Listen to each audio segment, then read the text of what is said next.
Dengan mempelajari Sirah Nabawiyah, maka makin menambah kecintaan kepadanya. Semoga yang subscribe juga dimudahkan jalannya menuju surga. Silahkan tekan tombol like supaya postingan ini semakin tersebar. Dan tulis doa serta hajat pemirsa di kolom komentar. Semoga semakin banyak yang mengaminkan, maka semakin cepat terkabul. Nabi Sulaiman alaihi salam adalah manusia terkaya sepanjang sejarah kehidupan manusia di muka bumi. Dalam beberapa kitab suci seperti Al-Quran, Alkitab, dan Injil, Nabi Sulaiman alaihi salam dijelaskan sebagai manusia terkaya yang pernah hidup di muka bumi. Tidak ada satupun manusia yang bisa mengalahkan total kekayaannya hingga hari kiamat tiba. Para arkeolog telah menemukan situs peninggalan sejarah Islam yang mengungkap total kekayaan Nabi Sulaiman alaihi salam. Erez bin Yosef, seorang profesor sekaligus peneliti, ia menyatakan bahwa 3.000 tahun yang lalu Nabi Sulaiman alaihi salam diperkirakan memiliki kekayaan senilai 2,2 triliun US dollar. Dan apabila dikonversikan dengan nilai mata uang dolar hari ini, jika dirupiahkan, maka nilainya setara dengan 32.891.870 triliun rupiah. Profesor itu juga menjelaskan bahwa kekayaan Nabi Sulaiman alaihi salam berasal dari dua sumber, yakni istana kerajaan dan tambang tembaga. Nilai itu berkali-kali lipat lebih banyak dari total kekayaan negara Indonesia yang hanya mencapai 11.454 triliun per 30 Desember 2021. Nabi Sulaiman alaihi salam memiliki beberapa mukjizat. Di antaranya adalah dapat berbicara dengan bahasa binatang. Beliau dapat memerintah mereka untuk melakukan sesuatu. Beliau juga dapat mengendalikan besar kecilnya tekanan angin dan dapat mengatur ke arah mana angin akan berhembus. Sehingga dengan itu Nabi Sulaiman dapat memanfaatkan angin sebagai kendaraannya dan juga kendaraan tentaranya. Nabi Sulaiman juga bisa melunakkan besi dan membentuknya menjadi pakaian perang yang anti tusukan senjata tajam. Nabi Sulaiman juga memimpin para jin. Mereka tunduk dan patuh pada perintah Nabi Sulaiman alaihi salam. Tidak hanya setan, iblis laknatullah yang merupakan makhluk pembangkang dapat dibuat tunduk bertekuk lutut pada perintah-perintah Nabi Sulaiman. Nabi Sulaiman bisa melakukan teleportasi, yaitu berpindah dari suatu tempat ke tempat yang lain dalam waktu singkat. Peristiwa itu dibuktikan dengan pemindahan singgasana Ratu Balqis atas perintah Nabi Sulaiman. Nabi Sulaiman dikenal sebagai raja yang adil dan bijaksana. Nabi Sulaiman diberkahi kecerdasan yang luar biasa untuk menyatu padukan segenap kekuatan yang Allah berikan kepadanya. Ia mengelola dan membawa kerajaannya menjadi kekuatan raksasa yang tak terkalahkan di masanya dengan segenap kemampuan yang dimilikinya. Tentara Nabi Sulaiman adalah tentara terkuat di bumi tanpa ada yang menandingi. Pertanyaan mendasar yang muncul kali ini adalah dari mana sumber kekayaan dan kekuatan Nabi Sulaiman alaihi salam? Untuk mendapat jawaban dari pertanyaan itu, simak video ini sampai akhir. Sebelum itu, mari bantu channel ini terus berkembang dengan cara subscribe dan nyalakan tanda loncengnya. Berikan komentar yang positif dan berikan like serta share video ini. Bismillahirrahmanirrahim. Sungguh kami benar-benar telah menganugerahkan ilmu kepada Daud dan Sulaiman. Keduanya berkata, segala puji bagi Allah yang melebihkan kami dari kebanyakan hamba-hambanya yang mukmin.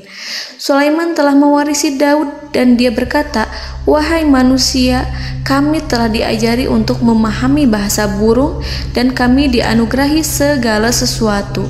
Sesungguhnya semua ini benar-benar karunia yang nyata. Quran Surat An-Naml ayat 15-16. Saudara-saudaraku yang dirahmati Allah, pada ayat di atas disebutkan bahwa Sulaiman telah mewarisi Daud. Nabi Sulaiman mewarisi Nabi Daud dalam sisi kenabian dan kekuasaan, bukan mewarisi harta, karena para nabi tidak mewariskan harta. Sebab sepeninggalan mereka, harta para nabi menjadi sedekah bagi orang-orang yang ada di sekitarnya, yaitu orang-orang fakir dan orang-orang yang membutuhkan. Dan harta para nabi tidak dikhususkan bagi kalangan keluarganya. Rasulullah Shallallahu Alaihi Wasallam bersabda, "Kami para nabi tidak mewariskan." Nabi Sulaiman mewarisi kenabian dari Nabi Daud. Ini adalah hal yang jelas. Allah telah memilihnya sebagai nabi dari Bani Israel.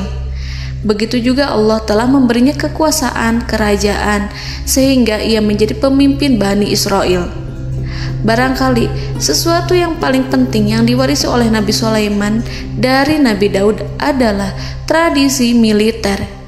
Kemajuan militer yang dahsyat telah berpindah kepada Nabi Sulaiman.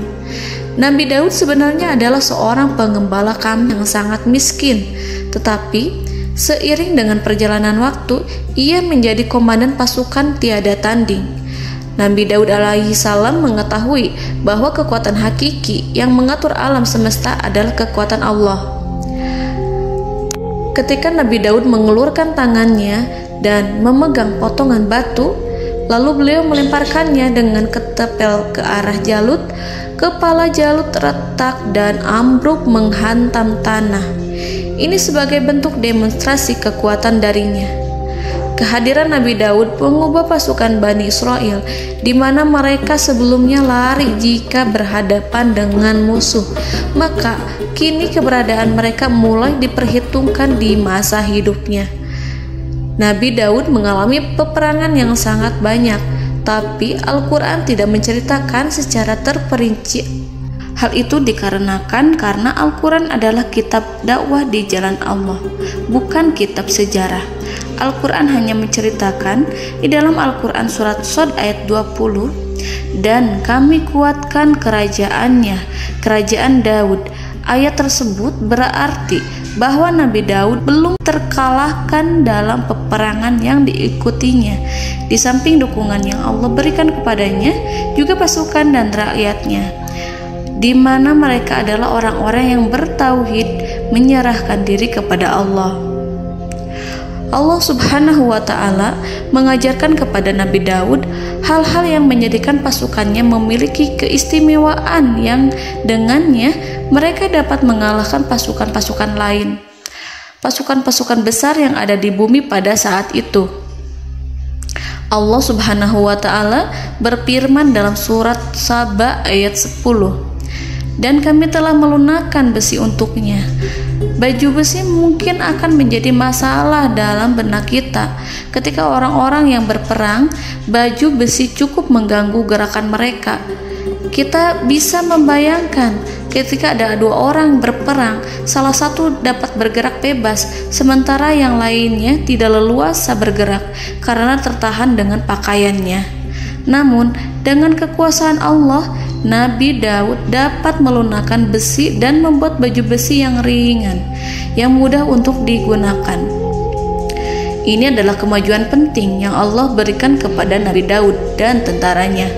Kemajuan itu kemudian diajarkan, diwariskan dan dimiliki oleh Nabi Sulaiman alaihi salam. Nabi Sulaiman memiliki pasukan dahsyat yang melebihi pasukan manapun di bumi saat itu, atau bahkan mungkin saat ini. Bahkan Allah menambahkan karunia-Nya kepada Nabi Sulaiman yang disebutkan dalam Al-Quran surat An-Naml ayat 16. Dan Sulaiman telah mewarisi Daud, dan dia berkata, "Wahai manusia, kami telah diberi pengertian tentang suara burung, dan kami diberi segala sesuatu. Sesungguhnya ini benar-benar suatu karunia yang nyata." Saudara-saudaraku yang dirahmati Allah, pada suatu hari Nabi Sulaiman alaihi salam menengadahkan tangannya dan berdoa kepada Allah Subhanahu wa ta'ala. Antara hati Nabi dan Allah tidak ada penghalang, tidak ada jarak, tidak ada sekatan waktu, tidak ada satupun dari para nabi yang berdoa kepada Allah kecuali doanya pasti dikabulkan. Doa Nabi Sulaiman alaihi salam direkam dalam Al-Quran surat Shad ayat 35. Nabi Sulaiman berkata, "Ya Tuhanku, ampunilah aku, anugerahkanlah kepadaku kerajaan yang tidak dimiliki oleh seorang pun sesudahku." Nabi Sulaiman menginginkan dari Allah sesuatu kerajaan yang belum pernah diperoleh oleh siapapun setelahnya. Allah Subhanahu wa ta'ala mengabulkan doa Nabi Sulaiman dan memberinya kerajaan tersebut. Nabi Sulaiman mewarisi kekuasaan, kenabian, hikmah ilmu dari Nabi Daud alaihi salam. Orang-orang menyebut Nabi Sulaiman Al-Hakim, Sulaiman yang bijaksana. Kebijaksanaan Nabi Sulaiman tidak terbatas pada keadilannya di tengah-tengah manusia dan juga kasih sayangnya kepada mereka. Namun, kebijaksanaan Nabi Sulaiman juga berlaku di kalangan burung dan binatang lainnya. Nabi Daud juga mengenal bahasa burung, tetapi Nabi Sulaiman dapat berbicara dengan bahasa burung. Bahkan, ia dapat menggantikannya sebagai pembantunya. Ketika Nabi Daud bertasbih di gunung, burung-burung serta binatang buas ikut bertasbih bersamanya. Bahkan angin pun berhenti untuk mendengarkan tasbih itu. Sedangkan Nabi Sulaiman alaihi salam, Allah Subhanahu wa ta'ala memberinya karunia lebih dari itu, di mana binatang-binatang buas tunduk padanya, begitu juga angin dan burung. Saudara-saudaraku yang dirahmati Allah, Nabi Sulaiman alaihi salam mampu mendengarkan bisikan semut yang berbicara kepada sesama mereka. Bahkan ia mampu memerintahkan semut tersebut sehingga semut itu menjadi taat pada perintahnya. Pasukan Nabi Sulaiman memiliki kekuatan yang sangat dahsyat. Belum pernah ada di dunia ini satu pasukan pun yang memiliki kekuatan seperti itu. Kekuatan Nabi Sulaiman berasal dari beberapa kombinasi yang sangat mengagumkan, sehingga karenanya ia tidak dapat tertandingi. Kekuatan itu terdiri dari manusia, binatang-binatang, jin, dan lain sebagainya. Kita mengetahui bahwa jin adalah makhluk Allah dan manusia tidak mampu melihatnya atau menghadirkannya atau meminta pertolongan kepadanya. Sedangkan Nabi Sulaiman telah diberi Allah suatu kemampuan untuk menundukkan jin, mempekerjakan mereka sebagai tentara di tengah-tengah peperangan. Bahkan ia mampu menjadikan mereka sebagai pekerja-pekerja kasar di kerajaannya saat tidak ada peperangan. Oleh sebab itu, ketika ada pasukan lain yang mencoba melawan pasukan Nabi Sulaiman, mustahil mereka akan mendapatkan kemenangan. Bahkan pasukan Nabi Sulaiman diperkuat oleh pasukan burung. Burung di pasukan Nabi Sulaiman memerankan tugas penting, yaitu menjadi agen intelijen. Kita mengetahui bahwa peranan informasi saat peperangan adalah hal yang penting. Dari informasi tersebut, pasukan dapat mengetahui keadaan lawannya. Demikianlah peranan burung pada pasukan Sulaiman. Ia terbang di tengah-tengah musuh. Kemudian, ia kembali kepada Nabi Sulaiman untuk menyampaikan berita tentang keadaan lawannya. Di samping jin dan burung, Allah juga menundukkan angin untuk Nabi Sulaiman. Nabi Sulaiman dapat memerintahkan angin dan ia mampu untuk menaiki angin tersebut. Dalam Al-Quran surat Shad ayat 36-40, Allah Subhanahu wa ta'ala berfirman, "Kami tundukkan kepada angin yang berhembus dengan baik menurut kemana saja yang dikehendaki Sulaiman. Dan kami tundukkan pula kepadanya setan-setan, semuanya ahli bangunan dan penyelam, dan setan yang lain yang terikat dalam belenggu. Inilah anugerah kami, maka berikanlah kepada orang lain atau tahanlah untuk dirimu tanpa perhitungan, dan sesungguhnya dia mempunyai kedudukan yang dekat pada sisi kami dan tempat kembali yang baik." Saudara-saudaraku yang dirahmati Allah, Allah Subhanahu wa Ta'ala juga memberikan kemampuan yang tak seorang pun dari para nabi mendapatkannya, yaitu kemampuan untuk memerintah setan. Setan adalah salah satu bagian dari jin. Ia adalah kelompok yang celaka dari bangsa jin. Kelompok ini sebenarnya tidak mampu dikuasai oleh manusia. Bahkan jin yang soleh tidak dapat mengatur setan. Adapun Nabi Sulaiman, Allah telah memberinya kekuasaan untuk menundukkan setan dan mempekerjakannya, bahkan mengikatnya dengan rantai serta menghukumnya jika ia menentang pada perintahnya. Setan membangun untuk Sulaiman istana-istana, patung-patung dan alat-alat perang. Bahkan setan-setan itu menyelam ke dasar lautan untuk mengeluarkan permata dan yakut untuk Sulaiman. Jika di antara setan yang menentang perintahnya, maka Nabi Sulaiman alaihi salam mengikatnya dengan rantai. Ini semua menunjukkan kekayaan Nabi Sulaiman dan kekuasaannya, di mana ia mampu mengatur banyak makhluk di bumi ini. Tentu saja, kemampuan itu semua adalah atas izin dari Allah Subhanahu wa Ta'ala sebagai mukjizat darinya. Allah Subhanahu wa Ta'ala berfirman dalam Al-Quran surat Saba ayat 12, dan sebagian dari jin adalah yang bekerja di hadapannya di bawah kekuasaannya dengan izin Tuhannya, dan siapa yang menyimpang di antara mereka dari perintah kami, maka kami rasakan kepadanya azab neraka yang apinya menyala-nyala. Para jin itu membuat untuk Sulaiman apa yang dikehendakinya, dari gedung-gedung yang tinggi, patung-patung, dan piring-piring yang besarnya seperti kolam, atau periuk yang tetap berada di atas tungku. Saudara-saudaraku yang dirahmati Allah, Nabi Sulaiman yang bijaksana adalah penguasa yang tak tertandingi di muka bumi. Meskipun memperoleh nikmat-nikmat khusus yang agung itu yang Allah berikan kepada Sulaiman, beliau tetap menunjukkan dirinya sebagai manusia yang paling banyak berzikir kepada Allah dan manusia yang paling banyak bersyukur di zamannya. Saudara-saudaraku yang dirahmati Allah, sebagaimana Allah Subhanahu wa Ta'ala memberikan nikmat kepada ayahnya Nabi Daud alaihi salam, di mana ia mampu melunakkan besi, dan Allah mengajarinya bagaimana cara mencairkan besi, maka Nabi Sulaiman alaihi salam dapat memanfaatkan tembaga yang cair untuk peperangan. Dan juga di saat perdamaian, pada saat peperangan, beliau mencampur tembaga dengan besi dan menjadikannya perunggu. Mereka menggunakan senjata-senjata perunggu dalam peperangan seperti pedang, baju besi, dan juga pisau. Senjata-senjata ini adalah senjata yang paling kuat pada saat itu. Sedangkan di saat damai, tembaga digunakan untuk membuat bangunan, perhiasan, dan sebagainya. Meskipun Nabi Sulaiman mendapatkan nikmat yang besar dan karunia yang khusus, Allah Subhanahu wa Ta'ala mengujinya dengan suatu ujian yang dahsyat. Ujian yang akan selalu datang kepada seorang hamba yang soleh. Ketika hamba itu mendapatkan kedudukan besar, maka ujiannya pun menjadi besar. Allah Subhanahu wa Ta'ala menguji Nabi Sulaiman dengan penyakit. Diceritakan oleh Fahru Roji, Nabi Sulaiman diuji dengan suatu penyakit yang keras, di mana kedokteran saat itu tidak dapat dan tidak mampu mengatasinya.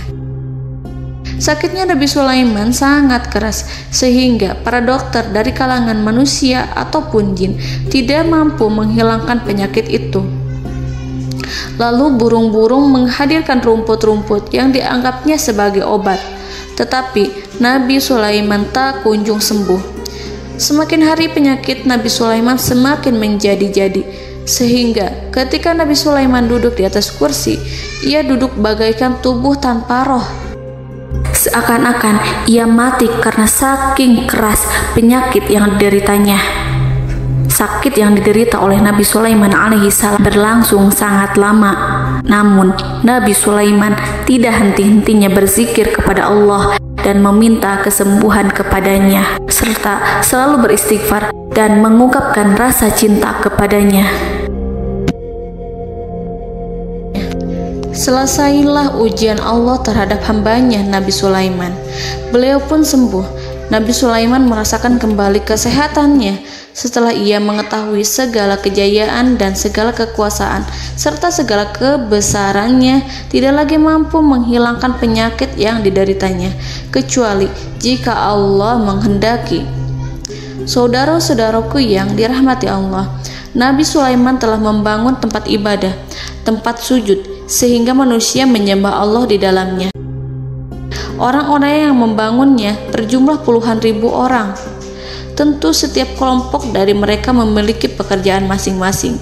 Di antara mereka ada yang mencairkan tembaga, di antara mereka ada yang tukang pahat, ada yang tukang ukir, ada yang membelah batu, ada yang memotong kayu, ada yang mendatangkan rumput-rumput dari Libanon, ada yang mendatangkan emas dan menjadikannya lempengan-lempengan yang mengkilat untuk menutupi kayu, serta untuk melapisi dinding-dinding.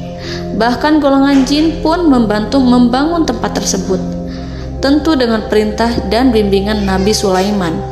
Mereka membuat patung-patung yang besar, membuat bejana yang besar untuk tempat makan para tentara dan pekerja, yaitu bejana seperti gunung. Karena saking berat dan besarnya, mereka juga membuat tempat-tempat minum yang besarnya seperti kolam. Nabi Sulaiman mengawasi para pekerjanya dan juga mengurusi masyarakatnya, di mana beliau mengenali problem mereka dan berusaha memecahkannya.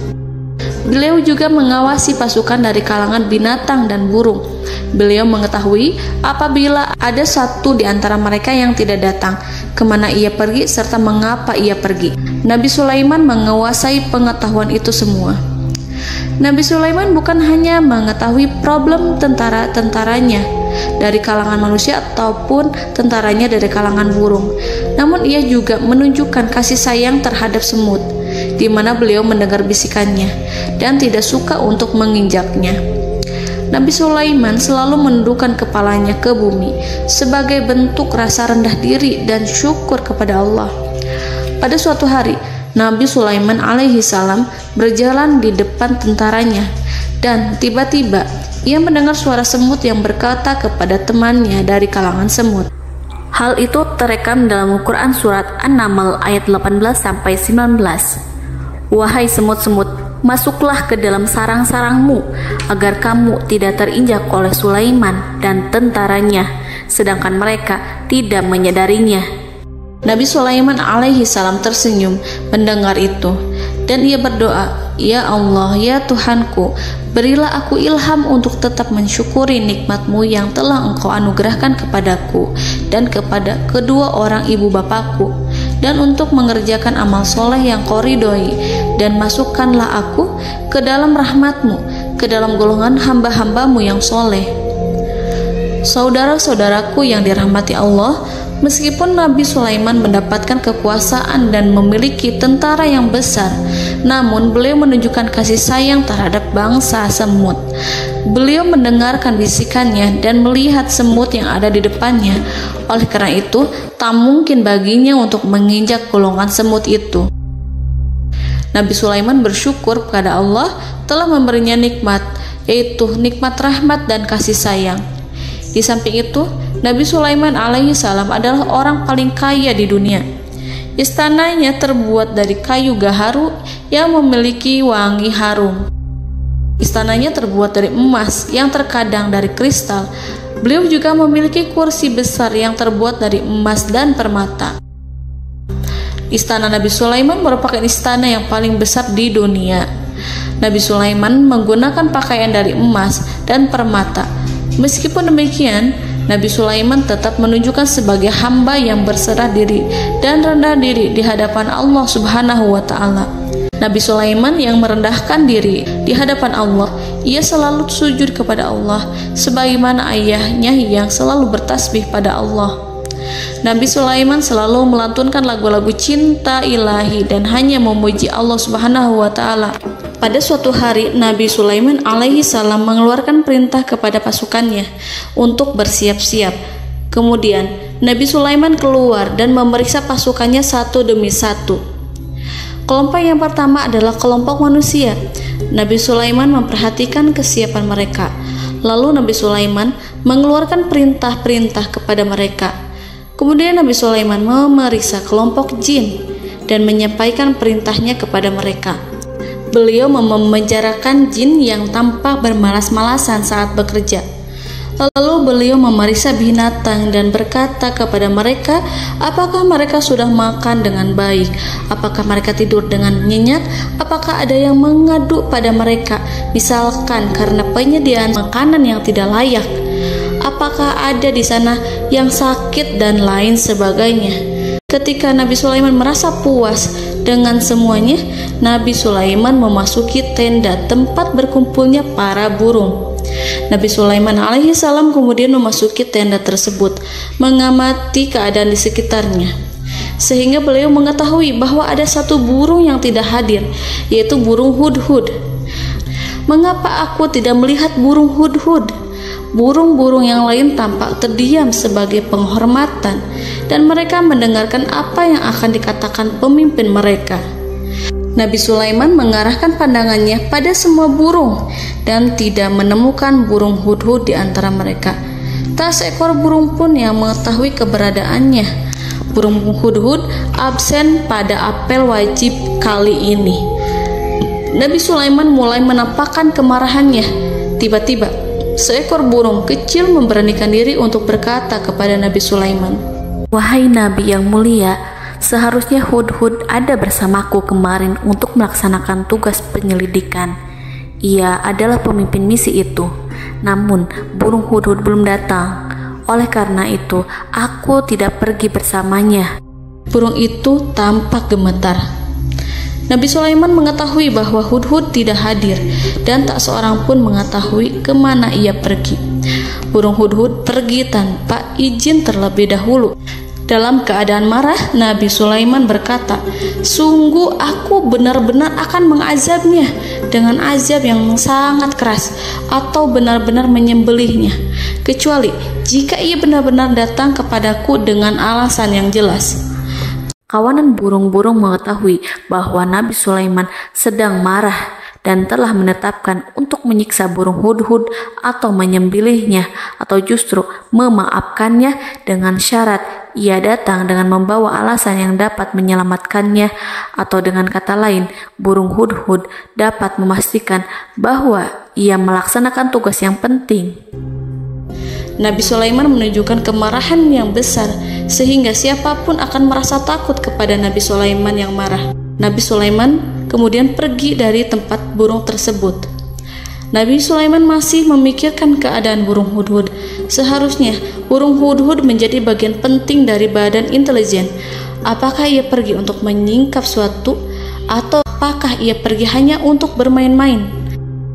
Nabi Sulaiman telah memperhatikan dan mengetahui bahwa burung hudhud adalah seekor burung yang cerdik dan juga fasih berbicara. Terkadang Nabi Sulaiman mendapati burung hudhud sedang bermain-main dan menunda-nunda pekerjaannya. Namun ketika Nabi Sulaiman melihatnya, burung hudhud memahami bahwa perbuatannya tidak benar. Oleh karena itu, ia tidak boleh menyampur adukan antara waktu serius dan waktu bermain. Tidak lama setelah itu, burung hudhud tiba di tempat para burung. Burung-burung yang lain berkata kepadanya, "Wahai hudhud, pergilah engkau ke tempat Nabi Sulaiman.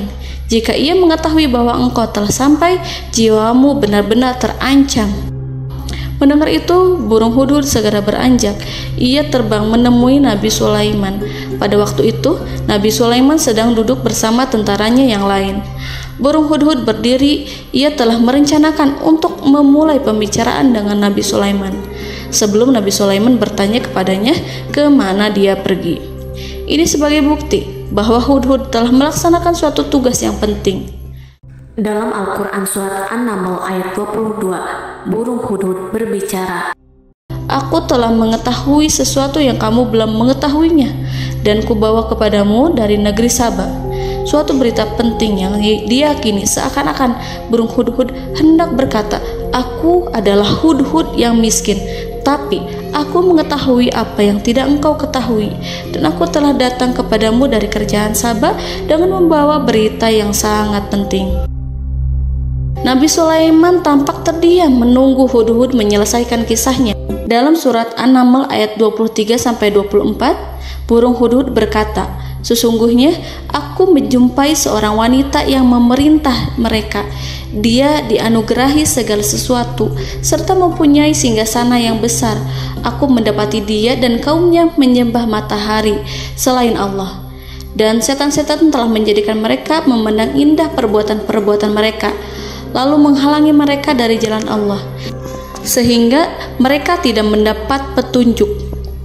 Burung hudhud diam.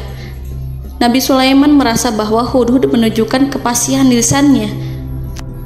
Nabi Sulaiman berkata dalam Quran surat An-Naml ayat 27 sambil menunjukkan senyum manisnya. Nabi Sulaiman berkata, "Akan kami lihat apakah kamu benar, wahai hudhud, ataukah kamu termasuk orang-orang yang berdusta." Seakan-akan burung hudhud ingin mengatakan, "Aku tidak berbohong, wahai Nabi yang mulia." Namun diamnya Sulaiman membuat takut sehingga burung hudhud terdiam. Nabi Sulaiman terdiam karena berpikir, lalu ia memutuskan sesuatu setelah itu. Beliau melihat kepada lainnya dan meminta secari kertas. Nabi Sulaiman menulis surat singkat dan menyerahkannya kepada hudhud serta memerintahkan kepadanya seperti yang dikatakan dalam Quran surat An-Naml ayat 28. "Pergilah dengan membawa suratku ini, lalu jatuhkanlah kepada mereka, kemudian berpalinglah dari mereka, lalu perhatikanlah apa yang mereka bicarakan." Al-Quranul Karim hanya menceritakan dalam Quran surat An-Naml bagaimana perginya hudhud dan bagaimana ia menyerahkan surat itu. Lalu Al-Quran langsung menyebut keadaan kerajaan Balqis yang saat itu sedang membaca surat di depan para pembesar kerajaan dan para menterinya. Dalam Al-Quran surat An-Naml ayat 29-31 berkatalah Balqis, "Wahai pembesar-pembesar, sesungguhnya telah dijatuhkan kepadaku sebuah surat yang mulia. Sesungguhnya surat ini dari Sulaiman, dan sesungguhnya isinya dengan menyebut nama Allah yang Maha Pengasih lagi Maha Penyayang, bahwa janganlah kalian berlaku sombong terhadapku, dan datanglah kepadaku sebagai orang yang berserah diri." Saudara-saudaraku yang dirahmati Allah, dalam surat tersebut Nabi Sulaiman menyebutkan supaya mereka menyerahkan diri dan tunduk kepada perintah Nabi Sulaiman.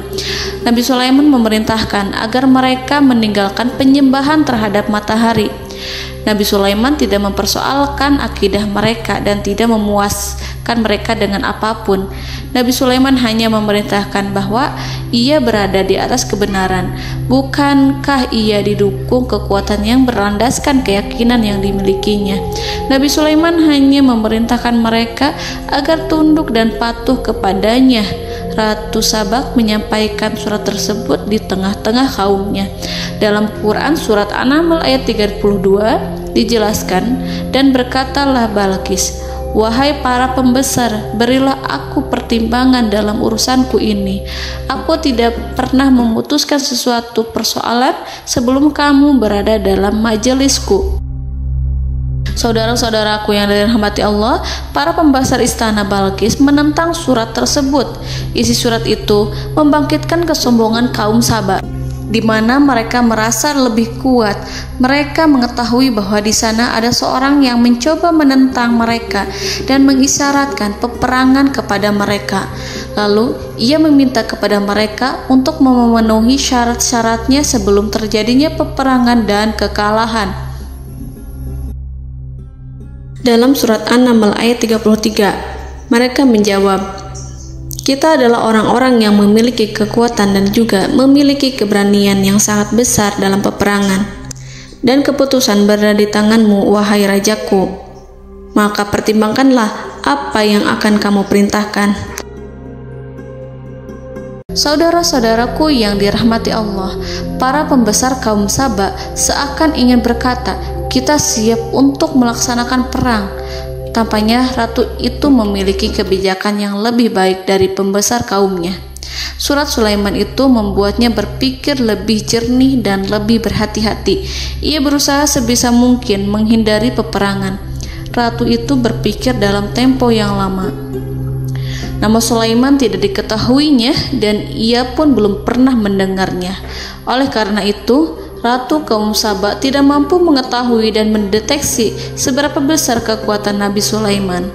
Boleh jadi Nabi Sulaiman memiliki kekuatan yang dahsyat, sehingga ia mampu memerangi kekuasaannya dan mengalahkannya. Kemudian Ratu memperhatikan apa yang ada di sekelilingnya. Ia melihat kemajuan masyarakatnya dan juga kekayaannya. Barangkali ia mengira bahwa Nabi Sulaiman iri terhadap kemajuan dan kekayaannya itu, sehingga Nabi Sulaiman ingin menyerangnya.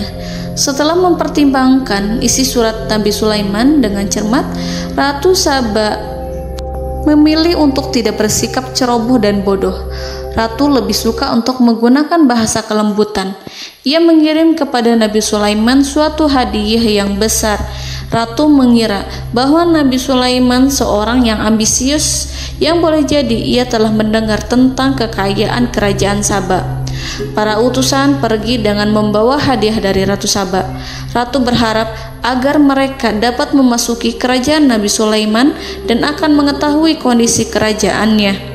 Saat mereka pulang, Ratu ingin mendengar secara langsung dari mereka tentang bagaimana keadaan kaum Nabi Sulaiman dan pasukannya. Setelah mendapatkan informasi yang cukup, maka Ratu Balqis dapat membuat sesuatu keputusan yang tepat. Ratu menyembunyikan apa yang terlintas dalam pikirannya, lalu ia berbicara kepada pembesar istananya bahwa ia dapat menyingkap niat jahat Raja Sulaiman melalui cara mengirimkan hadiah kepadanya. Ratu lebih memilih cara tersebut dan menunggu reaksi dari Nabi Sulaiman. Ratu berhasil memuaskan para pembesar istana, dan untuk sementara ia menghilangkan ide untuk berperang. Karena para raja jika menyerang suatu desa, maka pemimpin desa tersebut adalah orang yang paling banyak mendapatkan kehinaan. Akhirnya, para pembesar kaumnya merasa puas dengan pikiran Ratu Balqis. Saudara-saudaraku yang dirahmati Allah, dalam surat An-Naml ayat 34-35 dijelaskan, Ratu Balqis berkata, "Sesungguhnya raja-raja apabila memasuki suatu negeri, niscaya mereka akan membinasakannya dan menjadikan penduduknya yang mulia menjadi hina, dan demikian pula lah yang akan mereka perbuat. Dan sesungguhnya aku akan mengirim utusan kepada mereka dengan membawa hadiah, dan aku akan menunggu apa yang akan dibawa kembali oleh utusan itu." Kemudian sampailah hadiah dari Ratu Balqis kepada Nabi Sulaiman. Para intelijen Nabi Sulaiman memberitahunya bahwa utusan Balqis datang dengan membawa hadiah. Nabi Sulaiman langsung mengetahui bahwa Ratu Balqis itu sengaja mengirim orang-orangnya untuk mengetahui atau untuk mendapatkan informasi tentang kekuatannya. Lalu setelah itu ia akan mengambil keputusan atau mengambil sikap kepada kerajaan Sulaiman. Nabi Sulaiman segera memanggil semua pasukannya untuk berkumpul. Utusan Balqis segera memasuki istana Nabi yang dipenuhi dengan pasukan yang besar bersenjata. Melihat itu, utusan Ratu Balqis tercengang dan terkejut ketika mereka melihat kekayaan yang mereka bawa tidak ada apa-apanya dibandingkan dengan kerajaan Nabi Sulaiman. Hadiah mereka tampak tidak berarti. Emas yang mereka bawa tampak tidak memiliki makna saat mereka memasuki istana Nabi Sulaiman yang terbuat dari kayu-kayu pohon gaharu yang mengeluarkan bau yang harum serta dihiasi dengan emas permata. Para utusan Ratu Balqis berdiri bersama Nabi Sulaiman dan menyaksikan bagaimana Nabi Sulaiman mengendalikan pasukannya. Kemudian mereka mulai berpikir tentang kekuatan dan kualitas pasukan Nabi Sulaiman. Betapa kagetnya mereka ketika melihat di tengah-tengah pasukan itu terdapat singa, burung, dan tentara dari kalangan manusia yang mampu terbang. Mereka pun sadar bahwa mereka di hadapan pasukan yang tiada tandingannya. Selesailah demonstrasi pasukan Nabi Sulaiman. Kemudian para utusan ratu dipersilahkan maju ke tempat hidangan makanan. Para utusan itu sangat terkejut ketika melihat berbagai macam makanan dari penjuru dunia ada di depannya. Dan di antara makanan itu terdapat pula makanan yang biasa ditemukan di negeri mereka. Tetapi mereka melihat bahwa makanan itu memiliki rasa yang lebih istimewa. Selain itu, piring-piring yang ada di depan mereka terbuat dari emas, dan mereka dilayani oleh laki-laki yang berhias dengan emas. Di meja makan itu terdapat burung, ikan laut, dan berbagai macam daging yang mereka tidak mampu lagi membedakan daging apa itu. Nabi Sulaiman tidak makan bersama mereka, tapi beliau makan dengan menggunakan piring yang terbuat dari kayu. Beliau memakan roti yang kering yang dicampur dengan minyak. Inilah makanan yang dipilih Nabi Sulaiman. Makan bersama mereka dalam keadaan diam, mereka merasa kehadiran Nabi Sulaiman menciptakan suatu wibawa yang luar biasa. Selesai perjamuan itu, lalu dengan sangat malu mereka menyerahkan hadiah dari Ratu Balqis kepada Nabi Sulaiman. Hadiah itu berupa emas yang bagi mereka hadiah itu sangat bernilai tinggi. Tapi di sini hadiah itu tampak kecil di hadapan kekayaan Nabi Sulaiman yang sangat mengagumkan. Nabi Sulaiman memperhatikan hadiah dari Ratu Balqis itu dan berkata dalam Quran surat An-Naml ayat 36, "Maka apa yang diberikan Allah kepadaku lebih baik daripada apa yang diberikannya kepadamu, tetapi kamu merasa bangga dengan hadiahmu." Saudara-saudaraku, Raja Sulaiman menyingkap dengan kata-katanya yang singkat itu penolakannya terhadap hadiah mereka. Ia memberitahu utusan itu bahwa ia tidak menerima hadiah tersebut. Ia tidak merasa puas dengan hadiah itu. Yang membuatnya puas hanyalah, janganlah kalian berlaku sombong terhadapku dan datanglah kepadaku sebagai orang-orang yang berserah diri. Lalu Nabi Sulaiman berkata kepada mereka dengan pelan. Hal itu diabadikan dalam Al-Quran surat An-Naml ayat 37. "Kembalilah kepada mereka. Sungguh kami akan mendatangi mereka dengan bala tentara yang mereka tidak kuasa melawannya. Dan pasti kami akan mengusir mereka dari negara itu, yaitu negeri Sabah, dengan terhina. Dan mereka akan menjadi tawanan-tawanan yang hina." Saudara-saudaraku yang dirahmati Allah, Nabi Sulaiman kemudian meninggalkan para utusan ratu setelah terlebih dahulu mengancam mereka.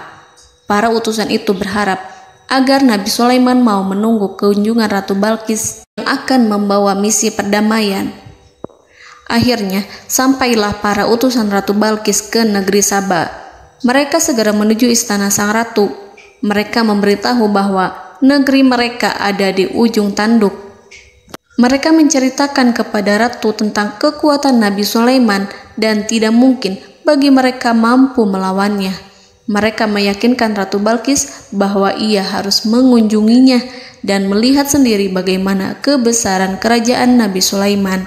Kemudian Ratu Balqis menyiapkan dirinya untuk pergi menuju kerajaan Nabi Sulaiman. Nabi Sulaiman duduk di kursi kerajaan di tengah-tengah para pembesarnya dan para menterinya, serta para komandan pasukannya. Beliau berpikir tentang sosok Balqis. Nabi Sulaiman mengetahui bahwa Balqis menuju tempatnya. Balqis dikelilingi rasa takut. Nabi Sulaiman berpikir sejenak tentang bagaimana matahari disembah. Ia memikirkan bagaimana informasi yang diterima oleh intelijennya tentang kemajuan kerajaan Balqis dalam bidang kesenian dan ilmu pengetahuan. Nabi Sulaiman bertanya kepada dirinya sendiri, apakah kemajuan menjadi penghalang untuk mengetahui kebenaran? Apakah ratu itu senang dengan kekuatan yang dicapainya? Dan ia membayangkan bahwa kekuatannya adalah segalanya. Dengan kemajuan yang dimilikinya, Nabi Sulaiman ingin membuat kejutan agar ratu mengetahui bahwa Islam yang diyakini oleh Nabi Sulaiman adalah satu-satunya yang mampu mendatangkan kemajuan dan kekuatan yang hakiki, sehingga ia dapat membandingkan antara keyakinannya dalam menyembah matahari beserta kemajuan yang dicapainya dengan keyakinan Nabi Sulaiman beserta kemajuan yang diraihnya. Saudara-saudaraku yang dirahmati Allah, para mata-mata Nabi Sulaiman telah memberitahunya bahwa hal yang sangat disegani dan dikagumi oleh kaum Balkis adalah kerajaan Saba, yaitu singgasana Ratu Balkis. Singgasana itu terbuat dari emas dan batu delima. Singgasana tersebut dijaga oleh penjaga yang sangat disiplin, di mana mereka tidak pernah lalai sedikit pun. Oleh karena itu, sangat tepat apabila Nabi Sulaiman menghadirkan singgasananya di sini, di kerajaannya, sehingga ketika ratu tiba, maka ia dapat duduk di atasnya. Nabi Sulaiman ingin membuat kejutan kepadanya dan menunjukkan bahwa kemampuannya tersebut yang berlandaskan pada keislaman. Nabi Sulaiman melakukan yang demikian itu dengan harapan agar si ratu tunduk kepadanya. Ide itu terlintas dalam diri Nabi Sulaiman. Lalu ia mengangkat kepalanya dan menoleh kepada anak buahnya. Hal itu diabadikan dalam Quran Surat An-Naml ayat 38. Wahai para pembesar, siapakah di antara kamu sekalian yang sanggup membawa singgasananya kepadaku sebelum mereka datang kepadaku sebagai orang-orang yang berserah diri? Saudara-saudaraku, perhatikanlah ungkapan pikiran Nabi Sulaiman tersebut. Semua pemikirannya berkisar tentang keislaman para penyembah matahari, tentang bagaimana beliau dapat memberikan petunjuk kepada mereka di jalan Allah. Yang pertama menjawab pertanyaan Nabi Sulaiman adalah jin Ifrit. Dalam Quran Surat An-Naml ayat 39, berkatalah Ifrit yang cerdik dari golongan jin, "Aku akan datang kepadamu dengan membawa singgasana itu sebelum kamu berdiri dari tempat dudukmu. Sesungguhnya aku benar-benar kuat untuk membawanya, lagi dapat dipercaya." Nabi Sulaiman berdiri dari tempat duduknya. Setelah 1 jam atau 2 jam, jin itu berjanji kepadanya untuk menghadirkan singgasana Balkis. Sebelum itu, istana Nabi Sulaiman di Palestina, sedangkan istana Balkis terletak di Yaman. Antara singgasana tersebut dengan singgasana Nabi Sulaiman berjarak lebih dari ribuan mil. Barangkali pesawat yang cepat sekalipun yang kita kenal hari ini tidak akan mampu membawa dan mendatangkan istana itu dalam waktu 1 jam. Tetapi masalahnya di sini, berhubung dengan kekuatan jin yang serba misterius, Nabi Sulaiman tidak mengomentari sedikit pun terhadap apa yang dikatakan oleh Ifrit. Nabi Sulaiman tampak menunggu tanggapan lain yang mampu menghadirkan singgasana Balkis yang lebih cepat dari jin Ifrit. Nabi Sulaiman menoleh kepada seorang yang di sana, yang duduk di atas naungan. Hal itu diceritakan dalam Al-Quran Surat An-Naml ayat 40. Berkatalah seseorang yang mempunyai ilmu dari Alkitab, "Aku akan membawa singgasana itu kepadamu sebelum matamu berkedip." Maka tatkala Sulaiman melihat singgasana itu terletak di hadapannya, ia pun berkata, "Ini termasuk karunia Tuhanku untuk menguji aku. Apakah aku akan bersyukur atau mengingkari nikmatnya? Dan barang siapa yang bersyukur, maka sesungguhnya dia bersyukur untuk kebaikan dirinya sendiri. Dan barang siapa yang ingkar, maka sesungguhnya Tuhanku maha kaya lagi maha mulia." Saudara-saudaraku, belum lama seseorang yang mempunyai ilmu dari Alkitab menyatakan kalimatnya, sehingga singgasana itu tiba-tiba ada di depan Nabi Sulaiman, yang mampu menghadirkan singgasana itu lebih cepat dari kedipan mata. Al-Quranul Karim tidak menyingkap kepribadian seseorang yang menghadirkan singgasana itu. Al-Quran hanya menggarisi bahwa orang itu mempunyai ilmu dari Alkitab. Al-Quran tidak menjelaskan kepada kita apakah ia seorang malaikat ataukah manusia ataukah jin. Al-Quran sengaja tidak menyingkap hakikat kitab yang dimaksud. Saudara-saudaraku yang dirahmati Allah, setelah melihat singgasana itu, Nabi Sulaiman bersyukur kepada Allah. Ia mulai memperhatikan singgasana sang ratu. Singgasana tersebut merupakan simbol pembangunan dan juga kemajuan, tetapi tampaknya ia hanya sesuatu yang biasa saja jika dibandingkan dengan kekuasaan dan kebesaran ciptaan yang dibuat oleh manusia dan jin di kalangan istana Nabi Sulaiman. Nabi Sulaiman memikirkan dalam tempo yang sangat lama singgasana Ratu Balkis itu. Kemudian beliau memerintahkan agar singgasana itu diperbaiki, sehingga saat Ratu Balkis datang, dia akan mengujinya. Apakah Ratu Balkis dapat mengenali singgasananya ataukah tidak? Dalam Al-Quran Surat An-Naml ayat 41, Nabi Sulaiman berkata, "Ubahlah baginya singgasananya, maka kita akan melihat apakah dia mengenal ataukah dia termasuk orang-orang yang tidak mengenalnya." Saudara-saudaraku yang dirahmati Allah, Nabi Sulaiman memerintahkan agar dibangun istana yang akan digunakan untuk menyambut Ratu Balqis. Nabi Sulaiman memilih tempat di laut dan ia memerintahkan agar dibangun suatu istana di mana sebagian besarnya terdiri dari air laut. Nabi Sulaiman memerintahkan agar lantainya itu terbuat dari kaca yang tebal dan kuat, sehingga orang-orang yang berjalan di atas istana itu akan dapat melihat di bawahnya ada ikan-ikan berwarna-warni yang berenang-renang. Dan mereka akan melihat rumput-rumput laut yang bergerak-gerak. Akhirnya, selesailah pembangunan istana itu. Saking bersihnya kaca lantainya, sehingga tampak di sana tidak ada kaca. Burung hudhud memberitahu Nabi Sulaiman bahwa Balqis telah sampai dekat kerajaannya. Kemudian Ratu Balqis datang. Al-Quran tidak menyebutkan keadaan Nabi Sulaiman saat menyambut Balqis, namun Al-Quran menunjukkan dua sikap Ratu Balqis. Yang pertama, bagaimana sikap Balqis ketika pertama kali melihat singgasananya yang datang mendahuluinya, padahal ia telah meninggalkan pengawalannya untuk tetap setia menjaga singgasananya itu. Keadaan kedua adalah keadaan di depan istana yang dibangun untuk penyambutan Balqis. Istana itu penuh dengan permata yang berenang-renang di bawahnya ikan-ikan. Dalam Quran Surat An-Naml ayat 42 dijelaskan, "Dan ketika Balqis datang, ditanyakanlah kepadanya, 'Serupa inikah singgasanamu?' Balqis menjawab, 'Seakan-akan singgasana ini adalah singgasanaku. Kami telah diberi pengetahuan sebelumnya, dan kami adalah orang-orang yang berserah diri.'" Saudara-saudaraku, pada dialek di atas, Balqis melihat singgasananya dan ia tercengang saat mengetahui bahwa itu adalah singgasana miliknya. Namun kemudian ia mulai ragu karena melihat tidak sepenuhnya itu singgasana miliknya. Jika itu benar-benar miliknya, lalu bagaimana ia datang mendahuluinya? Dan bila bukan singgasananya, maka bagaimana Sulaiman dapat meniru sepersis dan seteliti itu? Padahal Sulaiman tidak pernah sekalipun ke kerajaannya. Nabi Sulaiman berkata saat melihat Balqis mengamati singgasananya, "Apakah ini singgasanamu?" Balqis terlihat sangat kebingungan, namun setelah itu ia menjawab, "Sepertinya benar." Nabi Sulaiman berkata, "Kami telah diberi ilmu sebelumnya dan kami sebagai orang-orang muslim." Saudaraku yang dirahmati Allah, melalui pertanyaan Nabi Sulaiman ingin mengisyaratkan kepada Balqis agar ia membandingkan antara keyakinannya beserta ilmu yang dicapainya dengan keyakinan Nabi Sulaiman yang muslim beserta pengetahuan yang telah diraihnya.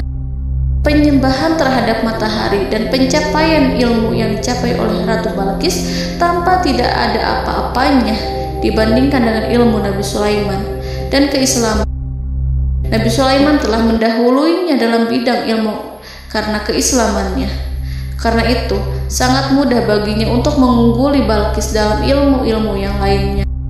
Demikianlah yang disyaratkan dalam pertanyaan Nabi Sulaiman kepada Ratu Balqis. Ratu Saba itu mengetahui bahwa ini adalah singgasananya, di mana singgasana itu datang lebih dahulu daripada dirinya.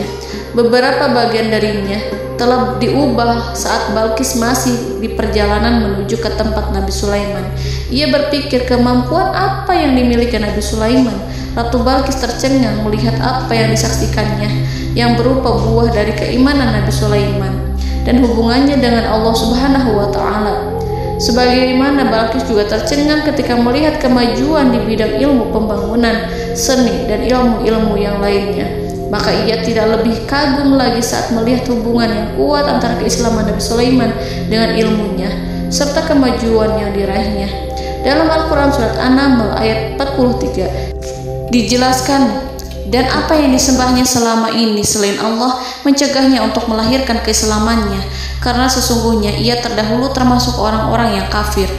Saudara-saudaraku yang dirahmati Allah, berguncanglah dalam benak Balqis ribuan hal ketika melihat keyakinan kaumnya runtuh di hadapan Nabi Sulaiman.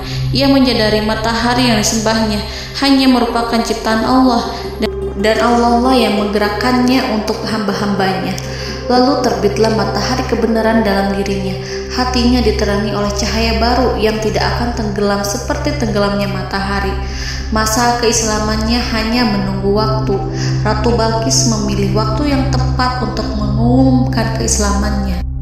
Allah Subhanahu wa Ta'ala berfirman dalam Quran Surat An-Naml ayat 44. Dikatakan kepadanya, masuklah ke dalam istana. Maka tatkala ia melihat lantai istana itu, dikiranya kolam air yang besar dan disingkapnya dua betisnya. Berkatalah Sulaiman, sesungguhnya ia adalah istana licin yang terbuat dari kaca. Berkatalah Balqis, wahai Tuhanku, sesungguhnya aku telah berbuat zalim terhadap diriku, dan aku berserah diri bersama Sulaiman kepada Allah Tuhan semesta alam.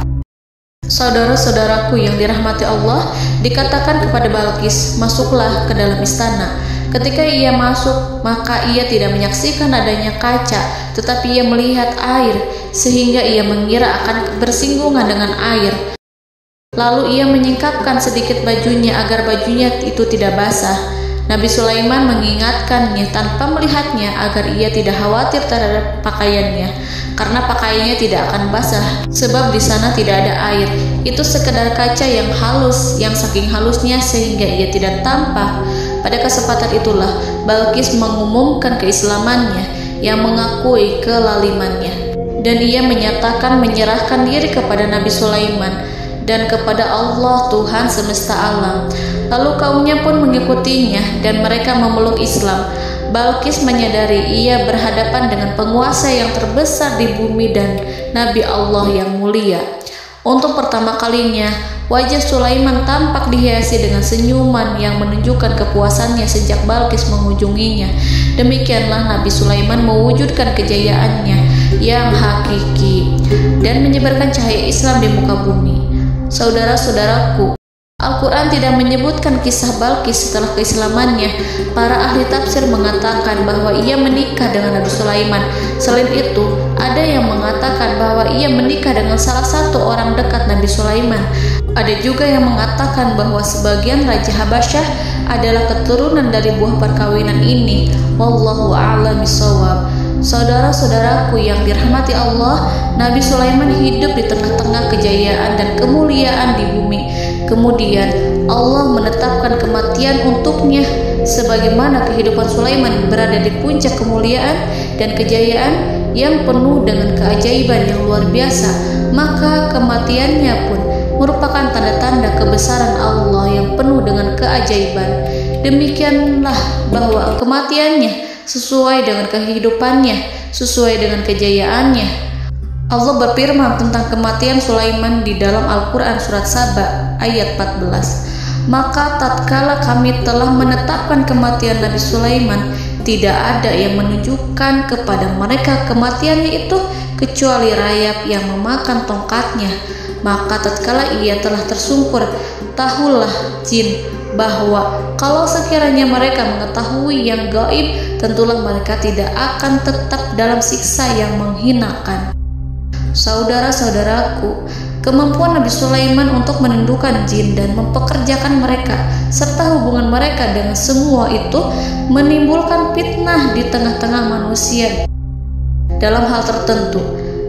Kematian Nabi Sulaiman merupakan batasan jawaban terhadap fitnah ini. Kami tidak mengetahui siapa yang mengklaim bahwa jin mengetahui hal yang gaib. Apakah itu setan yang terkutuk, atau jin yang bodoh, atau manusia yang tertipu? Kami tidak mengetahui siapa yang bertanggung jawab terhadap tersebarnya isu yang keliru ini.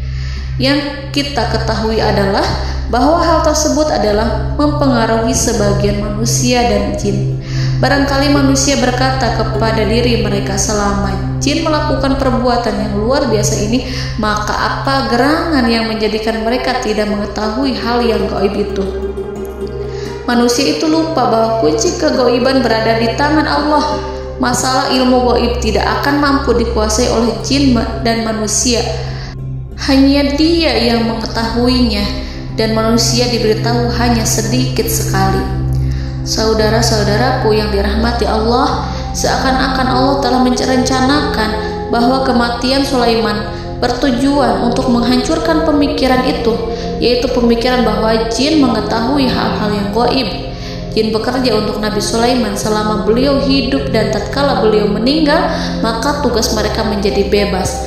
Nabi Sulaiman meninggal tanpa diketahui oleh jin, sehingga mereka tetap bekerja untuk mereka, tetap mengabdi kepada Sulaiman. Seandainya mereka mengetahui hal yang gaib, niscaya mereka tidak akan meneruskan pekerjaan mereka. Saudara-saudaraku, pada suatu hari Nabi Sulaiman memasuki mihrabnya untuk itikaf ibadah dan beribadah kepada Allah. Tak seorang pun yang berani mengganggu khalwatnya. Mihrab Sulaiman terletak di puncak gunung dan dindingnya terbuat dari permata. Pada suatu hari, Nabi Sulaiman duduk bersandar pada tongkatnya dan ia tampak tenggelam dalam tafakur. Beliau berzikir pada Allah hingga rasa kantuk menguasainya. Lalu setelah itu malaikat maut menemuinya. Nabi Sulaiman pun meninggal. Beliau bersandar kepada tongkatnya. Jin melihatnya dan mengira bahwa beliau sedang sholat, sehingga mereka pun terus melanjutkan pekerjaannya. Berlalulah hari demi hari yang panjang. Datanglah rayap, yaitu semut kecil yang memakan kayu. Hewan itu mulai memakan tongkat Nabi Sulaiman. Rayap itu tampak lapar. Sebagian dari tongkat Nabi Sulaiman dimakan beberapa hari oleh rayap itu.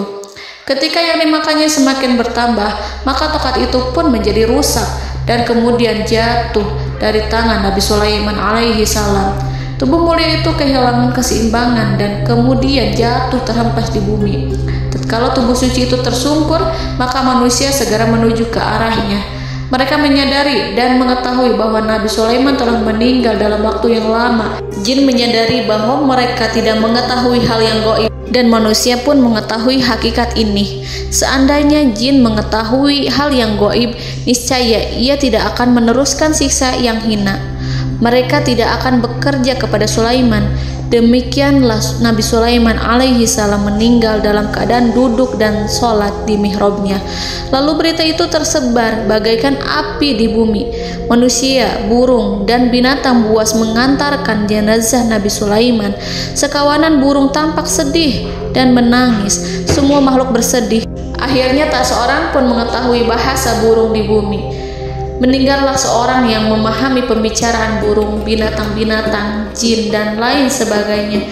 Burung-burung itu berkata, betapa beratnya kehidupan di tengah orang-orang yang tidak mengetahui pembicaraan kita. Allahu a'lam.